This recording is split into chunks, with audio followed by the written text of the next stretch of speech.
subhanahu wa ta'ala is the greatest. He does not need your ibadah, does not need your concentration. Allah is not waiting for your charity. Allah's kingdom and dominion does not increase with your dhikr and tasbih and ruku' and sujood. We need Allah. We need Allah. We need Allah.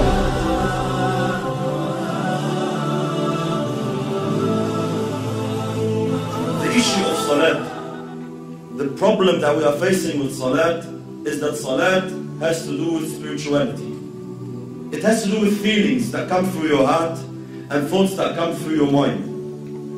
A successful Muslim, like Allah subhanahu wa ta'ala says, قَدْ أَفْلَحَ الْمُؤْمِنُونَ الَّذِينَ هُمْ فِي صَلَاتِهِمْ خَاشِعُونَ. Verily the believers are successful, they are the ones who have khushu' in their salat. They pray properly, they stand before Allah subhanahu wa ta'ala properly.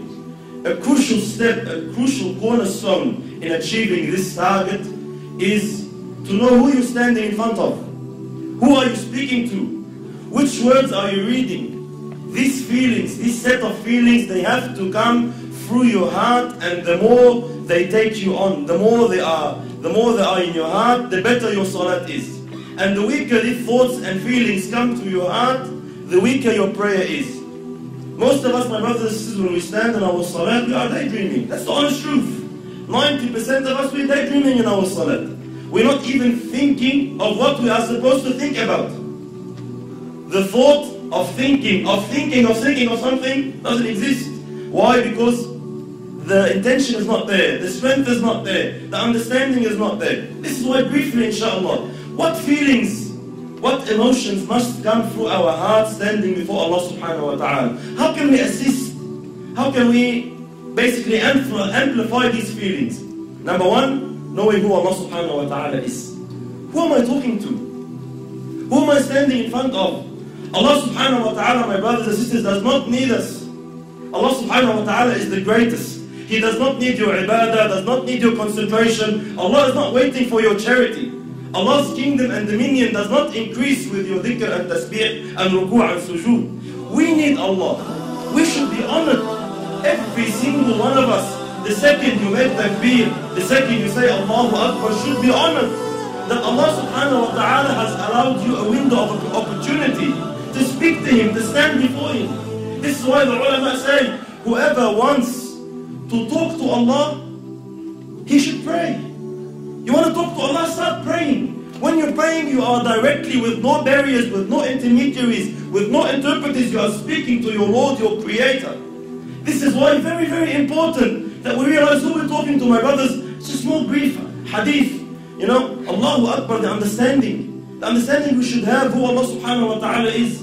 Muhammad sallallahu alayhi wa sallam says in the authentic hadith, أَطَّتِ السَّمَاء وَحُقَّ لَهَا أَنْ طَئِتْ. The heavens have squeaked. You know, when you jump on a horse or a camel, the saddle makes a squeaky noise from the weight. أَطَّتِ السَّمَاء وَحُقَّ لَهَا أَنْ طَئِتْ. The heavens have squeaked, and they have a right to squeak. مَا فِيهَا مَوْضَعَ أَرْبَعَ أَصَابِعَ. Our Prophet is saying, our teacher is saying, sallallahu alayhi wa sallam, there's no space of 4 fingers in all this universe, إِلَّا وَمَلَكٌ سَاجِدٌ لِلَّهِ تَعَالَى, except that there is an angel who has prostrated his head before Allah subhanahu wa ta'ala.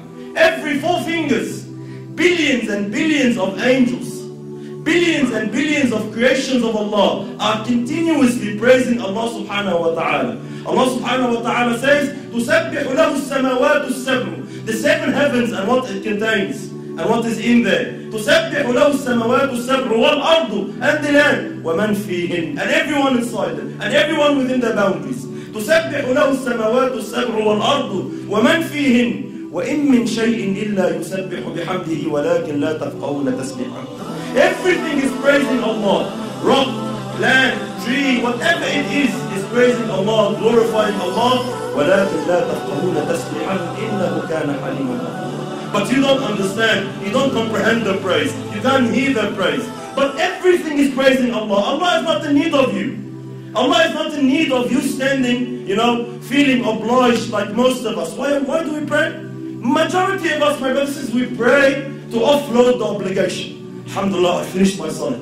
If you come and stand before Allah with this intention, are you unaware that Allah subhanahu wa ta'ala knows exactly what is going through your heart at that stage? When you come and say, you know, I just want to get dhuhr over and done with.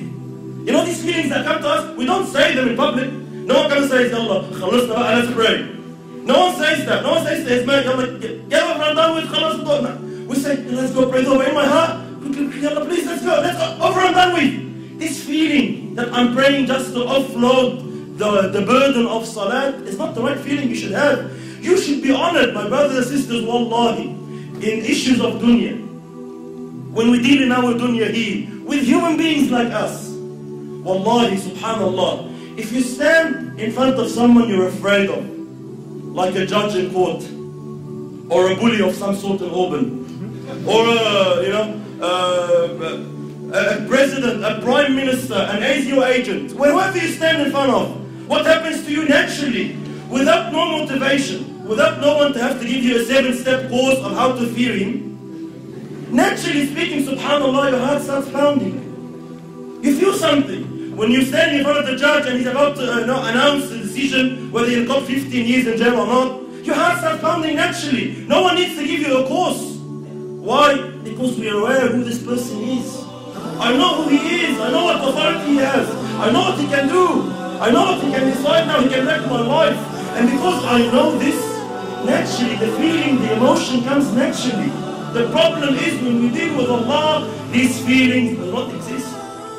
You stand before Allah and you're daydreaming. We all know Allah knows what's in your heart. يَعْلَمُ السِّرَّ وَأَخْفَى. But it does not move anything in you. Every blue moon, every now and then, maybe in Ramadan when you're feeling down, something that, you're going through trouble with your family, you want to get married, you get some emotion. Other than that, our salat is just far off where it should be. Why? We are unaware who you are standing in front of. The understanding that Allah now subhanahu wa ta'ala has allowed you to speak to Him. Wallahi, my brothers and sisters, wallahi, we see Muslims in this dunya, they get to meet a sinner, let's say an actor or an actress or a pop star of some sort, and they are so overwhelmed by the fact that they had an opportunity to get his signature or her signature. They're just so overwhelmed. They would say, they'll be speechless. I'm actually standing in front of you, I can't believe it. And they'll be so, they'll be so touched that, he's allowed them 5 minutes of his time. We have these feelings with mashayikh even. Sometimes the super shaykh comes from overseas and we find all the boys and they're, Allah Akbar, I'm giving him salam, I can't believe it. Subhanallah, every time I see such a situation, it always reminds me of Allah. Subhanallah, who is this person? Regardless, all ranks preserved. Who is this person? The Shaykh once said, imagine if you were to meet Muhammad sallallahu alayhi wa sallam, what would you feel?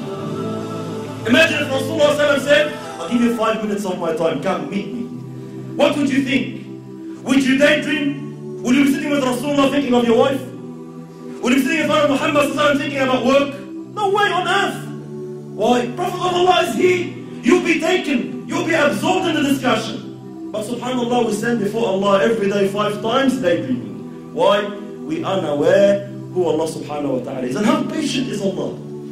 How merciful is Allah subhanahu wa ta'ala, my brothers? Imagine Allah subhanahu wa ta'ala knowing, seeing what's in your heart. He gave you everything. He gave you the wife you're busy with. He gave you the husband you're busy with. He gave you the job you're thinking of. He gave you everything you're thinking about that's distracting you from Him. And He knows that, and He is patient with you. He is Halim subhanahu wa ta'ala. He still accepts you. He still allows you. Subhanallah. Imagine a prime minister allows a peasant to come and meet him for 5 minutes. Says, all right, you have problems, come. I'll allow you to meet the prime minister. But the peasant comes, he enters the office, and he starts playing with things around in the office, forgets about the prime minister. What will happen to this guy? He'll be banned. You will never ever have a chance to meet the prime minister again. Why? You're an idiot. We allowed you the chance, we opened the door for you, and you don't want to present your situation. You don't want to say anything. You get busy with something else. Why did you come? Likewise, imagine Allah subhanahu wa ta'ala, the King of Kings, 5 times a day allows you an opportunity to speak to Him, to complain to Him, to beg of Him, to ask of Him, and you are daydreaming. And Allah subhanahu wa ta'ala still allows you. Allah doesn't ban you. Allah doesn't say, this guy is disrespectful. No, Allah is patient. Allah waits subhanahu wa ta'ala. You will understand. You will come back. So very, very important. Step on who Allah subhanahu wa ta'ala is.